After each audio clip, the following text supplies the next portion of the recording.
C'est un génie, y a pas d'erreur. C'est un génie. Ray, vous pouvez me dire quelle est la racine carrée de 2130? 4,6,15192,304. Sans doute aurez-vous reconnu cet extrait du film Rain Man, sorti en 1998. Il y a 37 ans, le personnage interprété par Dustin Hoffman était l'une des rares représentations autistiques dans la culture populaire. Un personnage attachant, mais marqué par de nombreuses erreurs dans la perception de l'autisme. Depuis, les représentations ont évolué. Aujourd'hui, dans les séries policières, médicales, les soap-opéras, les comédies, on voit émerger de plus en plus de personnages autistes sans déficience intellectuelle. Ces figures sont désormais plus complexes et moins caricaturales. Pourtant, dans les entreprises, ces profils atypiques semblent disparaître et Rain Man reste souvent la représentation la plus commune. Alors, où sont passées les personnes autistes? Bien que nous ayons encore du mal à obtenir des chiffres précis, il semble que les personnes autistes aient 5 fois plus de chances d'être au chômage que la population générale. Et parmi celles qui travaillent, beaucoup hésitent encore à révéler cette particularité dans un environnement qui n'est pas toujours favorable. C'est pourquoi dans cette deuxième saison d'Atouts et Handicap, nous avons décidé d'explorer en profondeur le sujet de l'autisme dans le monde professionnel. À travers des interviews avec des experts, souvent eux-mêmes sur le spectre de l'autisme, nous chercherons à mieux comprendre ce qu'est réellement l'autisme et les défis auxquels ces personnes peuvent être confrontées dans leur parcours professionnel. Mais ce podcast ne se limite pas à identifier les obstacles, il vise aussi à mettre en lumière ce que les personnes avec un profil autistique peuvent apporter au monde du travail. Et vous verrez que ça ne se limite pas à réparer des ordinateurs ou à calculer la racine carrée de 2130. Bonjour Arthur. Bonjour Lorraine. Alors Arthur, tu es chercheur en communication, consultant en IA, en accessibilité et en handicap. Tu mènes plusieurs projets en tant que chercheur et aussi en faisant un mémoire. Est-ce que je peux te laisser te présenter, nous en dire un peu plus sur toi? Ouais, bien sûr. Alors déjà, merci pour l'invitation. Hem, concernant donc je m'appelle Arthur, aujourd'hui j'ai 25 ans et comme tu l'as dit, effectivement, je suis, chercheur puisque je suis en troisième année de thèse de doctorat en communication et je suis également entrepreneur en intelligence artificielle, accessibilité et handicap. Ce que tu évoquais par rapport aux mémoires, c'était par rapport au diplôme universitaire que je suis en train de terminer, mais pour lequel je pense, d'ici la sortie de l'épisode, je l'aurai fini. C'est le diplôme universitaire expert handicap qui est à l'université de Bordeaux, pour lequel effectivement j'ai écrit un rapport de projet professionnel. Et le rapport, il est sur, il me semble, les travailleurs indépendants handicapés? Oui, tout à fait, le rapport, il est sur les travailleurs, indépendants handicapés. Hem, c'est l'un des premiers travaux qui fait une revue quasi exhaustive de la littérature existante sur le sujet, qui est quand même, quelque peu conséquente, mais pas tant que ça, hein, il y a que quelques travaux de recherche, véritablement sur la question, des travailleurs indépendants handicapés. Donc, donc voilà, on peut dire d'une certaine manière que ce travail, aura pas forcément été une redite complète, de ce qui a été fait avant, puisqu'il y a très peu de travaux justement sur cette question. Et donc du coup, aujourd'hui, j'avais tenu à t'inviter pour, 2 sujets, sur lesquels tu es expert. Donc celui qui est le travail indépendant des personnes, reconnues travailleurs handicapés et aussi, l'intelligence artificielle, une activité, de consultant. Je voudrais qu'on commence par le domaine des indépendants. Est-ce que tu Ouais, peux nous présenter tes travaux de recherche? Quel est, le postulat par lequel tu as commencé? Quelles ont été tes découvertes? alors, découverte, le mot il est peut-être un peu fort.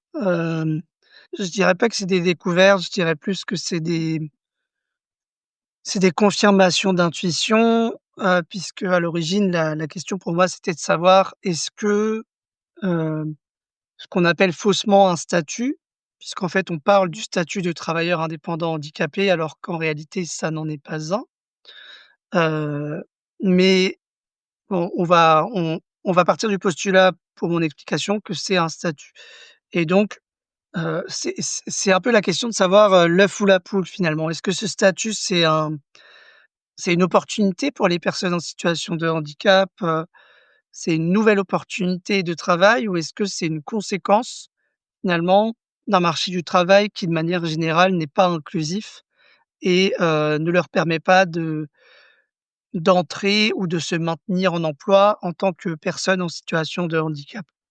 Et la réponse en fait est assez nuancée en fait. Il y a un peu des 2. Il y a effectivement un milieu du travail qui est quelque peu, rétif à l'accueil des personnes en situation de handicap et en même temps, cette modalité de travail indépendant, puisque je parlerai plus de modalité de travail indépendant, permet, dans certains cas effectivement, un meilleur équilibre entre, l'état de santé induit par la situation de handicap et les capacités de travail de la personne concernée.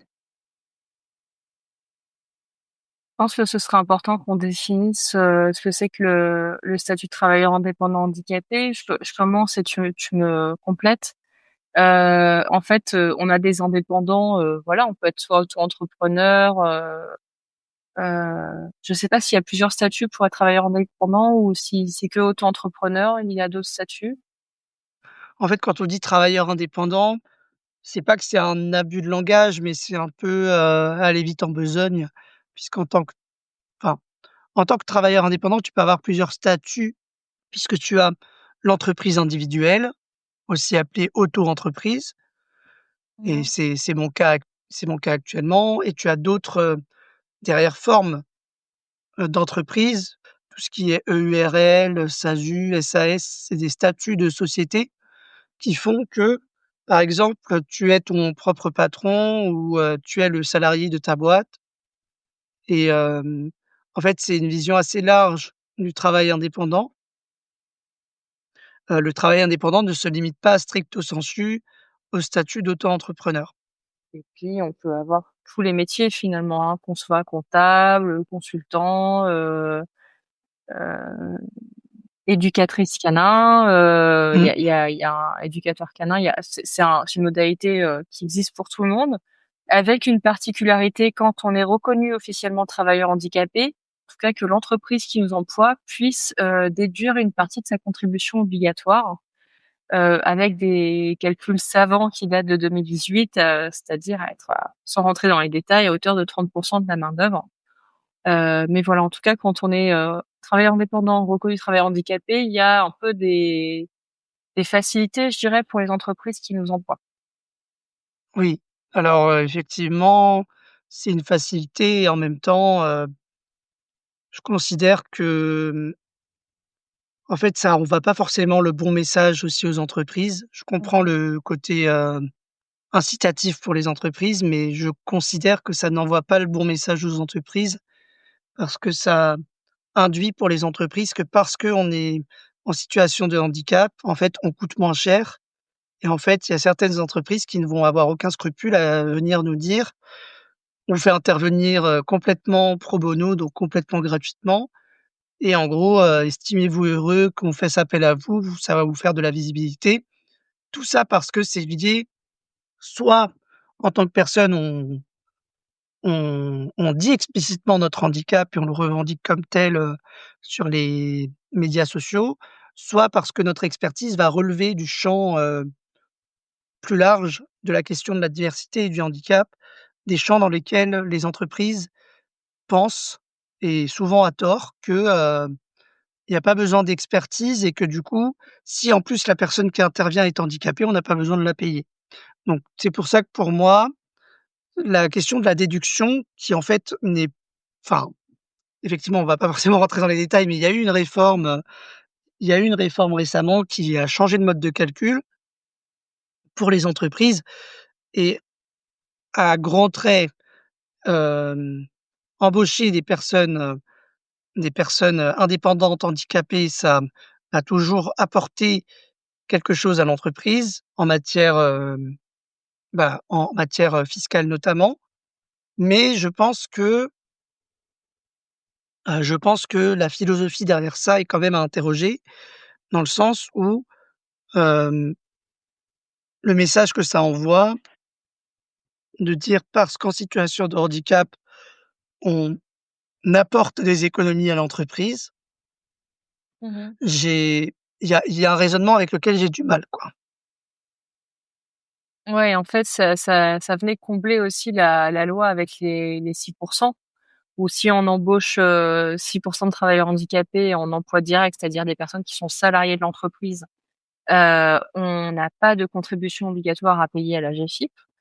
Et finalement, il y a l'emploi direct, c'est-à-dire le salariat et l'emploi indirect qui était soit faire appel à des du secteur protégé, des ESAT, soit des travailleurs indépendants, avec des modalités, voilà un peu particulières. Tu disais, en introduction, hein, qu'à la fois ça peut être un choix parce que ça peut correspondre aussi aux difficultés que rencontre la personne.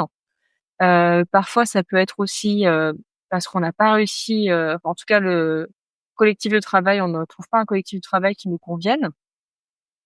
Selon toi, parce qu'on reste sur le trouble du spectre de l'autisme, heu, il y a beaucoup de est-ce que tu as vu beaucoup de personnes, qui sont autistes, qui se tournent vers ces formes de travail, indépendant, en tout cas plus que sur le salariat? Spécifiquement sur le trouble du spectre autistique, hem, à ma connaissance, il va pas y avoir de statistiques spécifiques sur le TSA. Par contre, ce qu'on sait, c'est que sur les personnes en situation de handicap, tu as de plus en plus de travailleurs indépendants, handicapés, tout type de handicap confondu, parce qu'effectivement, le milieu de travail dit ordinaire ne va pas forcément correspondre aux besoins de la personne en situation de handicap qui pose plein d'autres questions. Mais spécifiquement sur la population, hem, de personnes qui ont un trouble du spectre autistique, ce qui peut être relevé, je pense, c'est de dire qu'au regard de la discrimination inhérente au handicap qui est, cette année pour la 8e année consécutive, la première cause de discrimination, selon le défenseur des droits. À partir du moment où on sait que le taux de chômage des personnes en situation de handicap, en moyenne, il est 2 fois plus élevé que, celui de la population générale. Celui de la population générale, il est à 7,2 ou 3 et celui des personnes en situation de handicap, il est à 14. À partir de là, on peut mais c'est une hypothèse, hein, parce qu'il y a pas d'études Oui. spécifiques sur la question, mais on peut légitimement penser qu'effectivement, parmi les personnes en situation de handicap, nombreuses se tournent vers le travail indépendant et parmi cet ensemble-là, le sous-ensemble de personnes avec un trouble du spectre autistique sans, trouble du développement intellectuel se tournent effectivement vers le travail indépendant parce que ça laisse une forme de une forme de liberté plus grande, qu'il n'y a pas dans le salariat, en fait. Est-ce que tu peux développer un peu sur, ces formes de liberté? Mmh. Oui, bien sûr. Bah, déjà, quelque chose de très pratique finalement, la gestion de son temps. Quand on est, dans le salariat, il y a un ensemble de processus, enfin, je veux dire, rien que pour demander, une pause et cetera, faut passer par la médecine du travail. C'est d'une lourdeur, enfin et je critique pas forcément le fait que ces dispositifs existent, c'est important qu'il y ait un cadre, mais en tout cas, le cadre est très lourd, très rigide dans le salariat en ce qui regarde les aménagements de temps et de poste de travail. Alors que quand on est indépendant, si on est fatigué, on se repose. Bon, effectivement, derrière, ça pose des questions de soutenabilité et de rentabilité de l'activité. Mais en fait, la seule personne à qui on doit des comptes, c'est nous-mêmes. On ne doit pas forcément des comptes à son N+1, à son N+2 et à l'ensemble de l'organisation. C'est ça aussi qui fait que, la gestion du temps est beaucoup plus facilitée lorsque tu es une personne qui a choisi l'activité indépendante. Mmh. C'est vrai que la gestion du temps, c'est vraiment, une des pierres angulaires de l'aménagement de poste quand on est, autiste, en fait, finalement. Mmh. Parce qu'en fait, j'ai envie de dire, le temps passe différemment que pour les personnes neurotypiques, peut-être. C'est-à-dire qu'on va peut-être être face à des personnes, alors déjà, il y a la fatigabilité induite, mais aussi des personnes qui, le matin, en 2 heures de temps, auront fait ce que d'autres en auraient fait en 8 heures, mais par contre, ne pourront pas enchaîner sur, d'autres temps de travail. Et ça peut être compliqué, dans un collectif de travail de dire: «Bah, moi, en 2-3 heures, j'ai fait autant que vous en une journée. Par contre, là, je suis cramé, je peux plus, continuer». Oui, bah, c'est ça et en fait, enfin, ce que tu évoques sur le rapport au temps, finalement, c'est le rapport plus général qu'on a tous au travail. Que ce soit le handicap de manière générale ou le TSA puisque c'est le sujet de notre échange, le ça interroge finalement, le rapport de l'ensemble de l'organisation au travail. Quand tu as une personne qui a un trouble du spectre autistique qui rentre dans une organisation, Oui. heu, tout ce qui ne fonctionne pas dans l'organisation, en fait, ça va revenir indirectement sur la personne qui a le TSA. C'est pas de son fait, mais en fait, par la volonté de l'entreprise, la plupart du temps qui est de bonne volonté, hein, de vouloir mettre en place, des aménagements et cetera. En fait, ça va mettre en avant tout ce qui ne fonctionne pas préalablement à l'arrivée de la personne concernée dans l'organisation. Heu, Ce qui peut induire des situations très compliquées en contexte de travail, où la personne va être, «jalousée» entre guillemets peut-être pour, des aménagements qui ne sont pas vus comme des aménagements, mais comme des avantages par le reste du collectif de travail. Il peut y avoir des incompréhensions, il peut y avoir une mise au ban du collectif, ce qui, suppose en fait, un gros travail, de sensibilisation des collaboratrices et des collaborateurs et par ailleurs, par ailleurs, en fait, c'est vraiment très, très important d'avoir en tête hem, le fait que plus que l'embauche d'une personne TSA, le plus important, c'est son maintien dans l'emploi. Ça veut dire que Mmh. le processus de recrutement est aussi important que son processus d'intégration dans l'entreprise et ça, souvent, les entreprises, que ce soit pour des personnes TSA ou pas d'ailleurs, elles sous-estiment le côté intégration suite au recrutement et c'est parce qu'elles sous-estiment ce côté-là que les personnes partent assez vite en général. Oui, c'est ça. C'est bien d'embaucher des personnes, en situation de handicap, et des personnes sur le trouble du spectre de l'autisme, mais encore faut-il les maintenir et surtout les intégrer pour, qu'elles puissent se projeter à long terme, et pas quitter les effectifs au bout de quelques mois, quoi. Oui, c'est ça. Et concernant le fait d'être travailleur indépendant, je me demandais, si, le fait d'avoir des intérêts spécifiques, ce qui est le cas de, je dirais pas la plus je dirais la plupart des autistes, j'aime pas dire tout le monde parce que, on n'est jamais sur un 100. Mais, est-ce que les intérêts spécifiques peuvent être aussi, hem, peuvent conduire à être travailleur indépendant parce qu'on va se spécialiser finalement dans le sujet, qui nous parle le plus, sur le moment? Mmh. Parce c'est intéressant ce que tu dis déjà la terminologie. Hem, la terminologie, tu parles bien d'intérêt spécifique et pas d'intérêt restreint, comme je l'entends, encore trop souvent.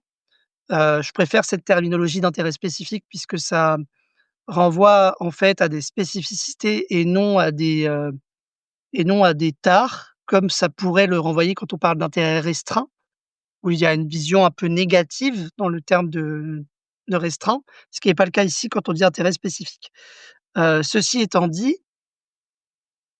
les intérêts spécifiques peuvent être une vraie force pour les personnes concernées, à la fois, d'un côté, à la fois en ce qui regarde le développement, du secteur et des capacités des personnes concernées dans un secteur particulier en tant que travailleur indépendant. Par exemple, je sais pas, ça peut être du conseil en organisation, Mmh. ou ça peut aussi être un apport majeur pour l'entreprise dans lequel la personne TSA va être salariée aussi. Seulement ça, beaucoup d'entreprises en ont pas conscience et parfois ne veulent tout simplement pas le voir. C'est pour ça aussi que beaucoup de personnes se tournent également vers l'indépendance. Après, aussi peut-être que les organisations, selon la taille de la structure, n'ont pas besoin d'une personne, par exemple, à plein temps sur un sujet en particulier et préféreront faire appel à un consultant, ponctuellement selon leurs besoins. Et du coup, ça peut aussi, bah, de la même manière que, par exemple, je suis une petite entreprise, j'ai besoin d'un comptable, mais j'ai pas assez d'équivalent temps plein pour prendre un comptable à plein temps. Je vais aller voir un comptable, indépendant, quoi. Et là, ce serait la même chose, pour, tous les sujets qui pourraient, sur lesquels les personnes, autistes pourraient se positionner en tant que professionnels indépendants ou consultants. Oui, oui, beh, mais tout à fait, tout à fait, tout à fait. Mais avec la nuance que j'évoquais déjà, un petit peu Mmh. avant dans l'échange, c'est le fait que la personne en face de soi, qu'on soit salarié ou indépendant, elle a pas forcément besoin de savoir qu'on est en situation de handicap. Oui. Après si on veut le dire, on peut le dire, il y a rien qui nous Mmh. l'interdit. Parfois, on peut l'affirmer qu'on est en situation de handicap et c'est très bien Mmh. et moi-même à titre personnel, je le fais. Mais je sais aussi que parfois pour certaines entreprises, ça peut être bloquant de se dire, «Bah, c'est un indépendant, handi». Bon, la plupart du temps, ça se règle facilement, hein. Les personnes comme ça, je ne travaille pas avec elles parce que si elles Mmh. ont un problème avec le handicap, en fait, c'est même pas la peine enfin, je veux dire, c'est même pas la peine de poursuivre l'échange. En fait, tout ça pour dire qu'il y a pas forcément besoin de dire qu'on est en situation de Bien sûr. handicap. Mais on peut tout à fait, par contre, sans avoir besoin de le dire, se sentir tout à fait en confiance avec le client avec lequel on travaille. Ça, c'est 2 choses différentes. Donc effectivement, le fait d'avoir des intérêts spécifiques, ça pourrait nous, quand on est autiste, nous inciter à se spécialiser dans un domaine plutôt que d'avoir un profil assez généraliste. Et dans ce cas-là, le statut, soit d'expert, pour une plutôt des grosses structures, soit d'indépendant plutôt pour des moyennes et petites entreprises, c'est plutôt, je dirais, quelque chose qui match avec le cerveau, autiste. Mmh, Sans rentrer dans la caricature, hein, bien sûr. D'ailleurs, on n'a pas qu'un seul intérêt spécifique. S mmh, Toi-même, tu es sur le spectre, du trouble autistique et puis, bah, tu fais à la fois de la communication, de l'IA, de l'accessibilité. Heu, je sais pas si tous sont des intérêts spécifiques, mais voilà, tu as plusieurs champs d'action. mmh. Donc ça, il faut vraiment pas réduire, hem, au cliché de la personne, qui serait, par exemple, expert uniquement en mathématiques. Et puis, au cours de la Oui, vie aussi, ça peut évoluer. On peut être, passionné par les maths et en vouloir en entendre parler 5 ans plus tard. mais tout à fait, hein, je te rejoins complètement sur cet exemple qui est souvent donné justement de la personne qui est forte en maths ou en informatique ou en code. Ça, c'est le truc qu'on dit souvent, les personnes autistes, elles sont fortes en code. En fait, ce cliché, il a beaucoup été véhiculé par les médias et il vient aussi Mmh. beaucoup alors que j'adore en fait cette série de romans, hein, et même les nouveaux auteurs qui ont pris la suite, j'adore, hein, ce personnage, le personnage de Lisbeth Salander dans la saga Millennium, où en fait tu apprends au début de la deuxième saga, donc pas écrit par Stieg Larsson, mais par un deuxième auteur, que, il y a des soupçons de syndrome, en fait, dans le livre, il parle de syndrome d'Asperger, mais du coup, de troubles du spectre autistique chez Lisbeth, qui s'avère être, une personne très forte en code, très forte en informatique et cetera. Hem, Ce qui peut être le cas, hein, pour certaines personnes, je dis pas le contraire, mais ce serait très réducteur de dire il y a que l'informatique, qui compte, et il y a que dans l'informatique dans lequel on peut être épanoui. Parce qu'il y a rien de pire que de coller une représentation figée sur un groupe de personnes qui, en son sein, est constitué de personnes très différentes. Heu, Mmh. pour les personnes qui ont un trouble du spectre autistique, c'est comme pour les personnes en situation de handicap. Tu as souvent un proverbe qui dit: «Quand vous avez rencontré une personne autiste, vous avez rencontré une personne autiste. Mmh. Vous n'avez pas rencontré l'autisme en soi». Alors justement sur le sujet de la tech en fait, du codage, Mmh. heu, déjà moi je j'ai jamais touché à une ligne de code. Est-ce que tu peux m'en dire plus sur c'est quoi coder et pourquoi est-ce qu'on calque ça sur les autistes? Alors, c'est quoi coder? Sachant que moi non plus, je ne suis pas codeur, je précise pour les gens qui écoutent. Je ne suis pas codeur, par contre, je connais des gens qui sont des très bons codeurs. Je pourrais vous renvoyer vers eux si vous voulez, mais je ne suis pas codeur. C'est quoi le code? L'image qu'on a du code en général, c'est tout ce qui va être, des programmes, des applications, des sites web et en fait, quand on va dire code, c'est tout ce qui va être entre guillemets «langage de programmation». Ça veut dire la manière dont les interfaces vont être construites. Avec quel langage de programmation? Est-ce que ça va être,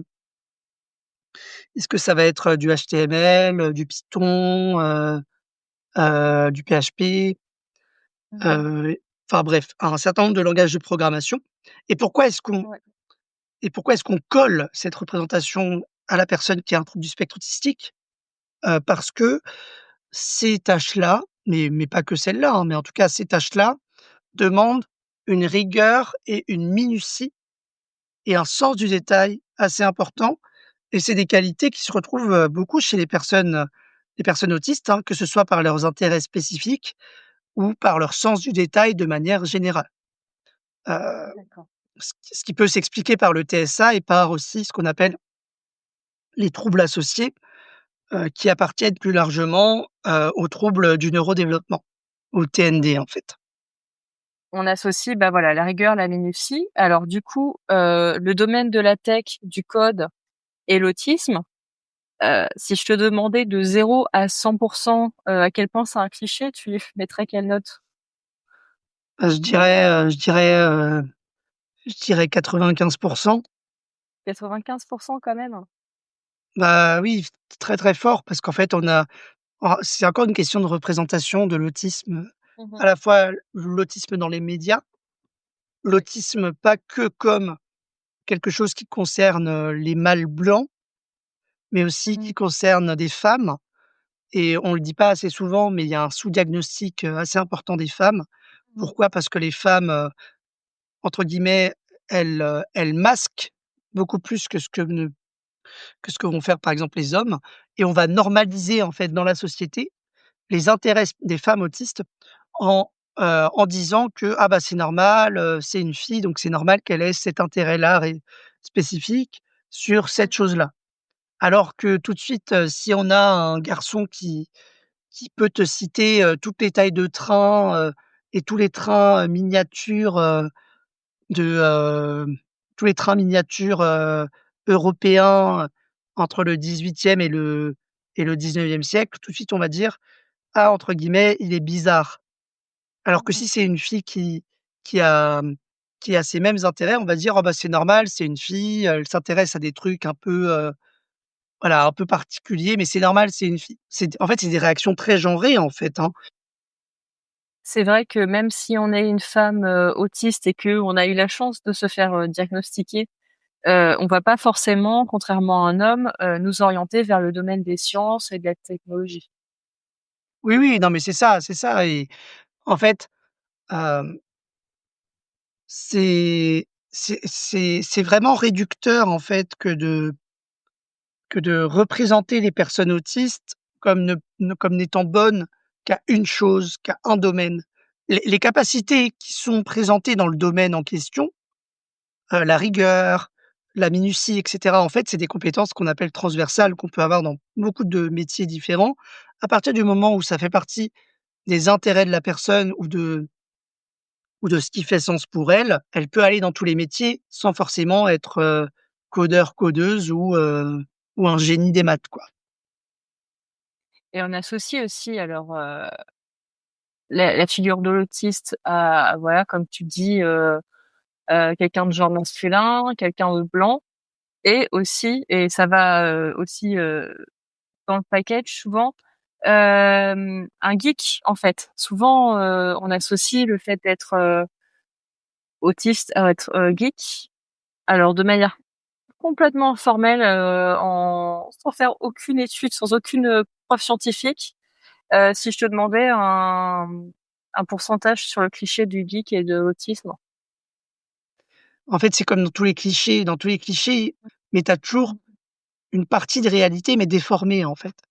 Donc ça veut dire que là, on parle de personnes geeks parce que, par exemple, la culture pop va être, enfin la pop culture, pardon, va être leur, hem, va faire partie de leurs intérêts spécifiques et donc forcément, on va dire: «La personne, elle est geek, c'est normal, c'est une personne autiste», alors qu'en fait, on peut être autiste et ne pas être geek, par exemple, et avoir d'autres intérêts spécifiques. Hem Et donc sur l'échelle du cliché, bon, c'est peut-être pas aussi, cliché que le précédent, je dirais peut-être, 60 ou 70, mais ça reste quand même un cliché assez présent encore aujourd'hui d'ailleurs. Donc quand on prend l'échelle, 0, ce serait pas du tout cliché et là, on est quand même cliché à hauteur de 70, c'est ça? Ouais, c'est ça. Ouais, donc il y a quand même beaucoup de représentations, sur l'autisme, qui se veulent finalement bienveillantes, en disant: «Chouette, on a trouvé un secteur dans lequel les personnes autistes, peuvent s'épanouir» et ça donne du boulot à des personnes donc quelque part, ça a aussi des bienfaits, mais ça peut être aussi, enfermant. C'est-à-dire que peut-être qu'on va être orienté, surtout si, on a un peu du mal à exprimer ses intérêts spécifiques ou à parler de soi en disant: «Bah tiens, va donc derrière un ordinateur, tu seras pas embêté par tes collègues et tu feras du code toute la journée», alors que c'est peut-être pas, l'appel de cette personne, au niveau professionnel. Mais tout à fait, en fait, ce que tu dis, c'est hyper important. Là, on en parle pour les personnes autistes, mais c'est pour tout le monde, en fait. Ça Mmh. veut dire qu'on va avoir une représentation de la personne, qu'elle soit autiste ou pas, on va, sans jamais demander l'avis de la personne concernée, on va dire: «Bon, bah, toi, tu es bon en ça, mais est-ce que tu en as parlé avec la personne avant de prendre la décision pour elle?» Et là, c'est pareil qu'on parle de personnes autistes ou pas d'ailleurs. Souvent, on a ces représentations qui font qu'on va faire des choix, on va faire des choix à la place de la personne concernée, ce qui peut générer en fait beaucoup de souffrance aussi, puisqu'on nous dénie une partie de notre capacité à choisir et de notre libre arbitre. Il y a quand même une étude, alors c'est Cambridge, Université, hein, ça date de 2018, ça commence à faire quelques années, qui disait que, bah, alors c'était peut-être ses étudiants à elle, j'ai pas trop de détails sur cette étude, qui disait que les étudiants autistes avaient 2 ou à 3 fois, plus de chances de choisir des filières, sciences, technologies, voilà, ingénieurs mathématiques que les personnes neurotypiques. Heu, Est-ce qu'il y a quand même une part de vrai? Est-ce que ça peut être aussi un biais au niveau du genre? C'est-à-dire que plus de personnes, masculines, sont diagnostiquées autistes? Bah, alors je t'avoue que j'avais pas connaissance de ces études, Mmh. mais ce qui est certain, c'est qu'il peut y avoir peut-être effectivement un biais de genre, parce qu'on sait très bien qu'en matière, d'études scientifiques et on peut le regretter d'ailleurs, il y a beaucoup de, hem, enfin, en fait, il y a une surreprésentation masculine et que les femmes, les filles ne soient pas forcément encouragées à faire des études, scientifiques, dans ces sciences-là en tout cas. Et encore une fois, c'est une construction genrée, une représentation sociale qui peut expliquer aussi, pourquoi, tu aurais plus de personnes, concernées qui seraient, dans les filières scientifiques, mais voilà, je pense qu'il faudrait creuser plus avant Mais c'est intéressant ce que tu partages. Et alors du coup, la technologie, on parle beaucoup de l'autisme et de l'intelligence artificielle, en ce moment aussi. C'est-à-dire qu'avant, c'était le codage, maintenant c'est l'intelligence, artificielle. Heu, Est-ce que, de la même manière, tu penses qu'il y aurait un attrait, vers l'intelligence artificielle, en particulier chez les personnes autistes? Alors, sans études scientifiques, mais par ce que tu observes autour de toi? Ou est-ce que ça on est encore dans le pur cliché? Bah, alors je pense qu'on est encore dans le pur cliché, dans le sens où, à titre personnel, je ne prétends pas être, représentatif de l'ensemble de la communauté et heureusement d'ailleurs. Hem, Sinon je ne dormirais jamais puisqu'en fait je serais plusieurs personnes en même temps. Hem, donc non, je pense que c'est très cliché après de dire par contre que les personnes concernées vont aller beaucoup plus vers, des trava des faut aller beaucoup plus vers des métiers ou du travail, où il y a une exigence du sens du détail, par exemple et d'une rigueur, ça par contre c'est vrai.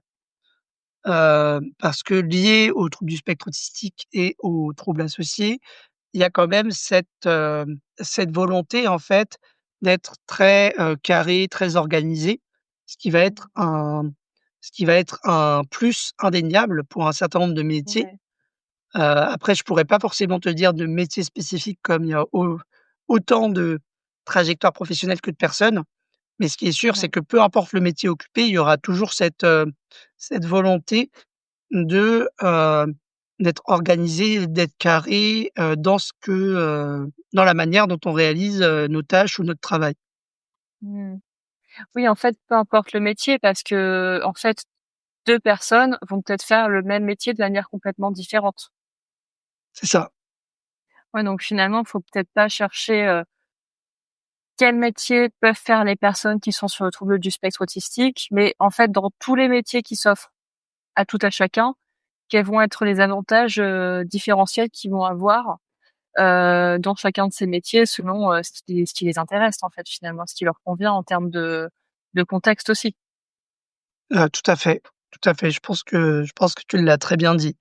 Effectivement, c'est cette idée, je pense qu'il faut avoir en tête.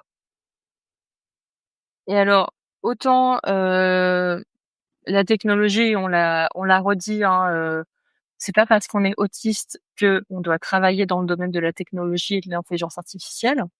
Par contre, quand on est autiste, la technologie, de plus en plus peut nous aider, dans notre emploi et dans l'accessibilité. Alors là, je vais Mmh. faire appel à ton autre casquette, qui est celle de l'accessibilité et de l'intelligence artificielle. En quoi aujourd'hui, l'intelligence artificielle et la technologie de manière générale peuvent aider les personnes, sur le trouble du spectre de l'autisme dans leur emploi? Mmh. Alors, effectivement, les technologies et ce qu'on va appeler plus largement les technologies d'assistance et tout ce qui va être, les modèles d'intelligence artificielle peuvent agir comme ce qu'on appelle des compensations ou des aides cognitives pour les personnes Mmh. qui sont sur le trouble du spectre autistique ou qui relèvent plus largement des troubles du neurodéveloppement, le trouble déficitaire de l'attention par exemple, parce que ces outils-là vont permettre par exemple la décomposition très fine des tâches et on sait que, parfois, notamment dans le trouble déficitaire de l'attention, il peut y avoir une difficulté à initier les tâches Mmh. parce qu'on a du mal à décomposer, les tâches. C'est mon cas, par exemple et avec l'intelligence artificielle, on va vraiment pouvoir décomposer les tâches pas à pas pour rendre cette tâche finalement, en quelque sorte, moins effrayante et donc être, beaucoup plus apte à démarrer et à développer cette tâche-là. Tout ça, ça relève de ce qu'on appelle de l'appui ou de l'aide cognitive et pareil pour les personnes qui vont avoir un trouble du spectre autistique, en fait. Les modèles d'intelligence artificielle, dans la manière dont ils sont construits, vont aider finalement à l'accessibilité d'un certain nombre de choses, une fois qu'on sait les utiliser. Mais est-ce que les modèles en eux-mêmes sont accessibles? Non. En fait, c'est 2 choses différentes. Il faut déjà passer le barrage de l'accessibilité, de l'utilisation, de tel ou tel modèle d'intelligence artificielle, Mmh. avant même d'en explorer les potentialités d'accessibilité relatives au handicap qu'offre l'outil, en fait. D'accord, donc faut quand même être un peu formé au prompt, à savoir utiliser l'outil, parce que c'est vrai que si on est tout seul face à un outil d'IA, si on sait pas comment lui demander des choses, on risque d'avoir de très mauvais résultats. Ah mais, non mais carrément, carrément, là, cet enjeu de formation, il est essentiel, hein. D'ailleurs, l'Union européenne, elle l'a bien compris avec, le déploiement progressif de l'IA Act, qui impose une obligation de formation à toutes les entreprises à partir du moment où elles utilisent des outils d'intelligence artificielle. Et comme usage, on pourrait avoir alors, tu as commencé à le dire, quand on est, autiste, on a souvent, voilà, je vais te dire un chiffre aussi scientifique que souvent, aussi associé un trouble de l'attention avec ou sans hyperactivité et souvent aussi des troubles 10 et c'est vrai qu'il y a, bah, va pouvoir, aider sur, bah, par exemple l'orthographe, Mmh. sur l'organisation. Oui, oui, bah, mais tout à fait, tout à fait. En fait, les outils d'intelligence artificielle, hem, elles vont pas, en fait, elles ne vont pas supprimer les diagnostics des personnes, elles vont Mmh. pallier à des difficultés qui sont inhérentes au diagnostic. Par exemple je parlais du trouble déficitaire de l'attention tout à l'heure. On sait que pour la personne qui a un TDA ou TDAH, elle va avoir du mal à hiérarchiser, à initier des tâches. Elle va aussi être dans l'impulsivité parfois et les outils d'intelligence artificielle en tant qu'outils d'aide cognitive à la décomposition des tâches et cetera, va véritablement permettre une focalisation plus importante sur les tâches en cours pour les personnes concernées et c'est aussi dans ce cadre-là que je suis amené à intervenir, à la fois sur de la formation et sur des questions inhérentes à l'accessibilité et à l'aménagement finalement du cadre de travail, de la personne en situation de handicap et notamment des personnes qui sont, sur le spectre. Il y a un usage auquel j'ai pensé, dont on n'a pas du tout besoin, d'être autiste pour l'utiliser. Dis-moi si je suis cliché. Parfois, alors même sans être même sans être autiste, on utilise l'IA en tout cas pour, donner un certain ton à son mail. Soit professionnel, ne soit pas trop direct.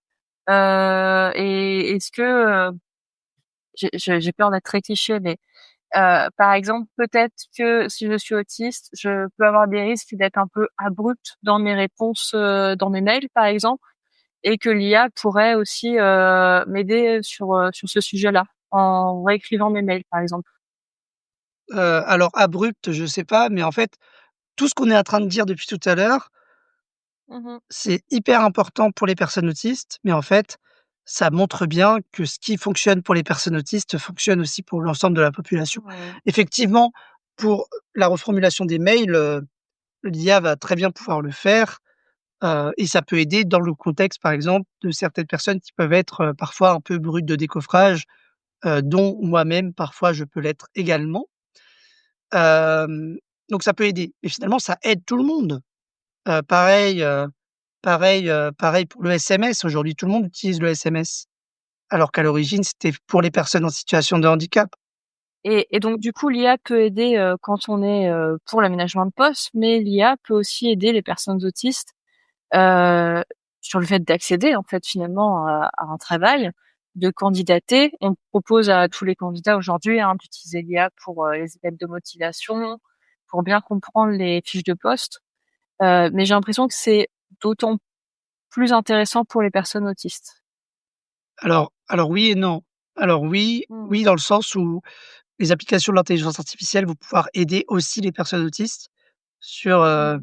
les attendus et cetera, mais sur la représentativité des réponses données spécifiquement aux personnes autistes, ce sera peut-être pas le plus optimal.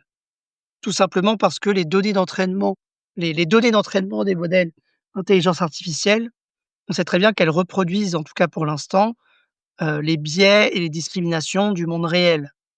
Ça veut dire que OK. les données d'entraînement où tu vas avoir des personnes autistes, une vraie représentativité des personnes autistes, il y en a pas assez.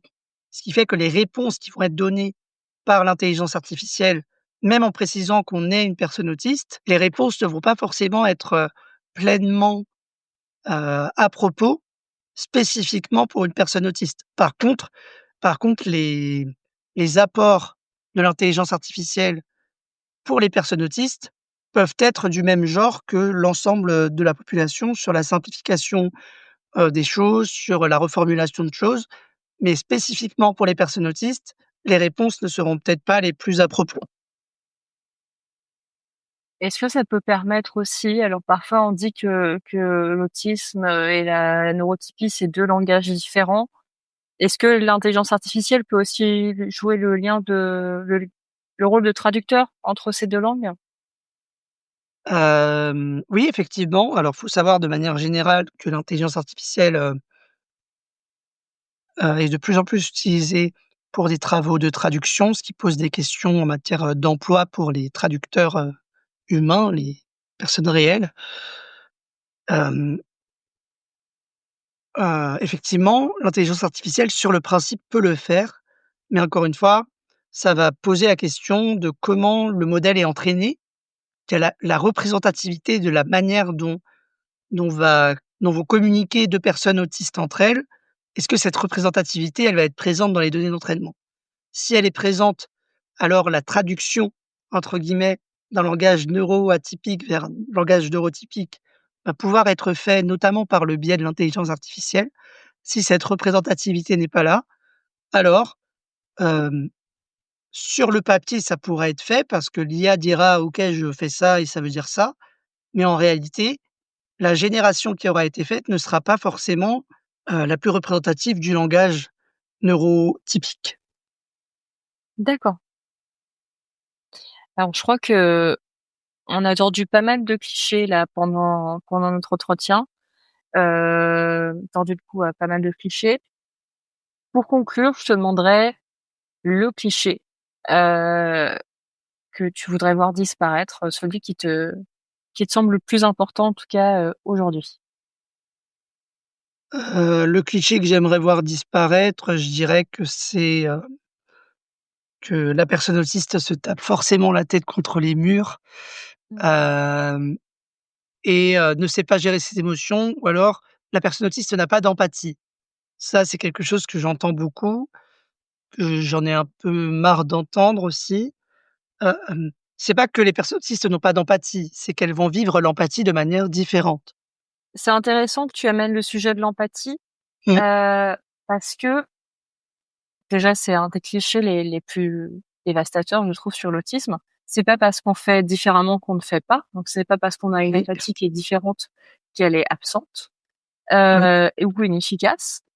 Et également, on a débunké ensemble tout un tas de clichés sur, les domaines d'expertise des personnes autistes et sur, toutes les sciences dures, en fait, finalement les mathématiques, la technologie, le codage.